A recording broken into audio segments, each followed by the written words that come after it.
Don't you worry, the clip's about to begin, but don't forget to subscribe. Or else, don't make me turn this website around. Got a couple more calls to get through before we start digging into the super chats. Keith in Florida has a question. How are you, Keith? By the way, do I know you? Hey, I'm doing pretty good. You guys? Doing all right. I know well. a Keith in Florida, which is why I was asking if I knew you. Oh, possibly, depending on your definition of no. Probably not. Yeah. Anyway, how can we help? What can we dig through tonight? Welcome to Hang Up. Hey, so presuppositionalists have been coming out of the woodwork lately, and I was wondering, how do we convince a presuppositionalist that the laws of logic are not a baseless assertion, as we have a base for that assertion? And yet a God claim is a baseless assertion because there's no basis for it. It's just an assertion.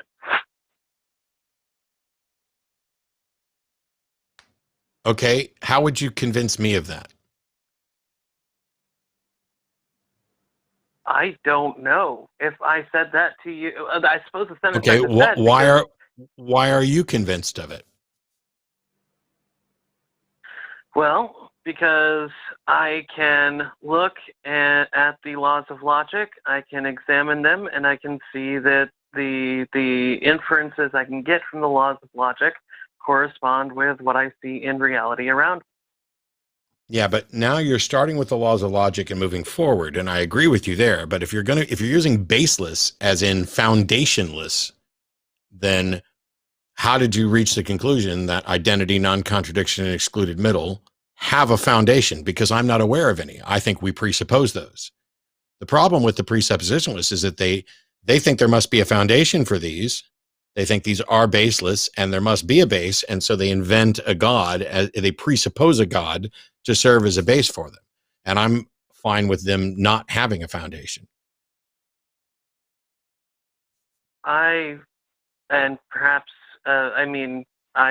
learning philosophy through you and other YouTubers, so forgive me if my philosophical foundations aren't as firm as they should be. But I would think mine are a hot mess sometimes too. I would think that the laws of logic have their foundation in observation of the world around us. Am I wrong? Okay, but you can't. So the foundation for something, the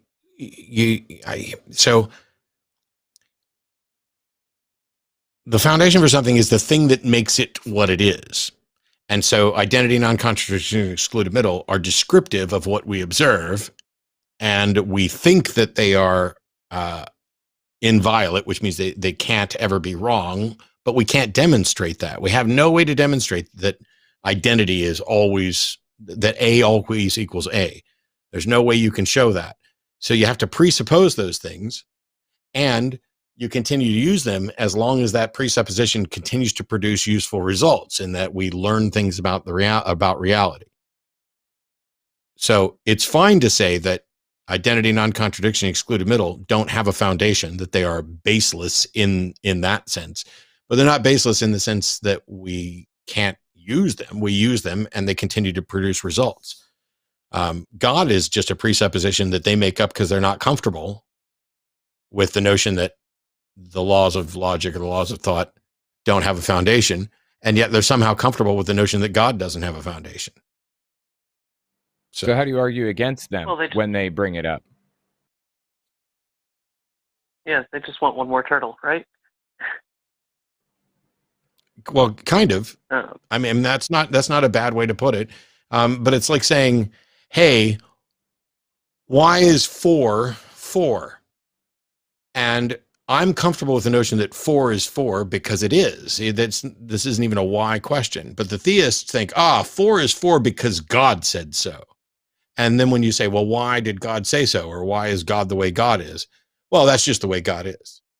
And if you can get them to say that about God, you can hopefully get them to start saying that about the number 4 or the law of identity or whatever else. The problem is these are abstractions, and most people don't learn anything about this stuff. We don't teach this in school. I mean, I don't get me wrong. I hope Kylie gets an interest in it and completely learns all of it and fixes the world and teaches us all about all this stuff in the future that we kind of overlooked. But I'm sure Owen would be just as happy if she never did any philosophy and did art, if that's what she loved. But there are some things that we don't have an answer for. And what's happening here is that the theists are saying, God is that answer. Okay, well, pull the other one. Saying it don't make it so. And yeah, I mean, I wish I could do better for you, Keith, but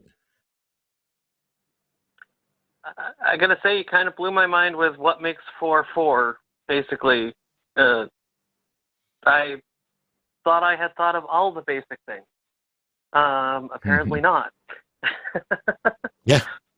I mean, and mathematics is an invention, not a discovery, the mathematical systems, but the truth about quantity is a discovery. And so we've got this interlace between invention and discovery, even within mathematics. But mathematics is derivative or derived from the laws of logic, because A equals A is also the same as 1 equals 1. Whatever 1 is, that's what it is. And it's not 1. And everything is either 1 or not 1. It seems intuitive and obvious. And yet people are like, well, why are these laws of logic the way they are? And my answer is, I have no reason to think they could have been any other way.